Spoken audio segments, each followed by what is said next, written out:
Anak laki-laki itu tiba-tiba menemukan ayahnya tergantung di pohon. Ibunya juga ditikam hingga tewas di bak mandi. Dan ia juga kebetulan melihat si pembunuh berlari keluar dari halaman rumahnya sambil membawa pisau. Maka ia buru-buru memanggil tim kejahatan besar. Tak lama kemudian, kapten tim kejahatan besar datang menemui anak laki-laki itu. Ia memberikan arloji itu kepada anak laki-laki itu. Jika ia tidak keluar dalam 10 menit, lalu ia menyuruhnya untuk segera menelepon polisi.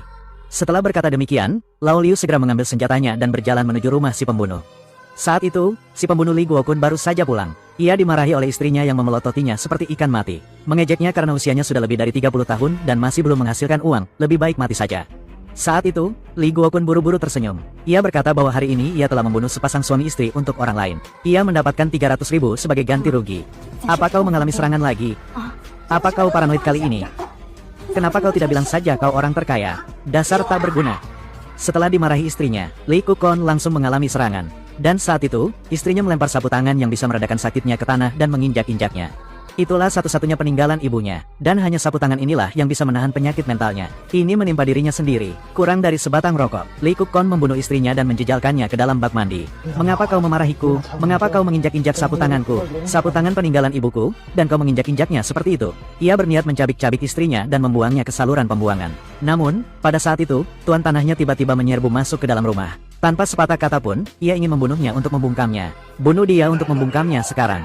Dasar pembohong, dasar pembohong. Namun, ia bukan tandingan tuan tanahnya. Ia tersungkur jatuh sebelum beberapa gerakan. Melihat tuan tanahnya hendak membunuh seseorang untuk membungkamnya, ketua tim investigasi kriminal Lu bergegas masuk. Menakuti tuan tanah, ia segera menculik Li Guokun sebagai sandera, lalu melompat keluar jendela dan melarikan diri dari lantai 2. Pada saat ini, Lao Lu juga menganggap Li Guokun sebagai korban. Tidak hanya membantunya duduk di kursi, ia juga berniat masuk ke ruang dalam untuk mencari obat baginya. Namun, ketika ia memasuki ruang dalam, ia secara tidak sengaja menemukan tubuh wanita itu tergeletak di bak mandi. Terlebih lagi, tubuh wanita itu masih menggerakkan jari-jarinya. Sebelum ia sempat bereaksi, ia sudah berada di belakang Li Guokun, menggunakan kapak untuk menghancurkan kepala.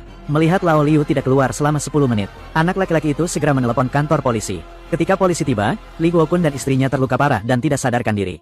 Kapten Liu telah mengorbankan nyawanya. Saat ini, tidak ada yang memperhatikan simbol misterius ini di tanah. Perhatikan, inilah poin kuncinya. Ini akan terus muncul nanti. Karena Li Guokun mengalami gangguan jiwa, dan ketika ia membunuh seseorang, kebetulan ia sedang dalam tahap awal penyakitnya. Jadi setelah dipenjara selama beberapa tahun, ia dibebaskan. Li Guokun baru saja muncul, seseorang harus mati.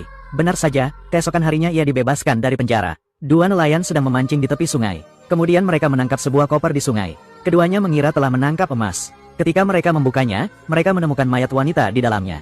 Dengan sangat cepat, tim polisi menutup tempat kejadian perkara. Pada saat ini, kapten telah berganti menjadi Lao Chao. Ia juga murid Lao Lu. Mereka menggeledah seluruh tempat kejadian perkara.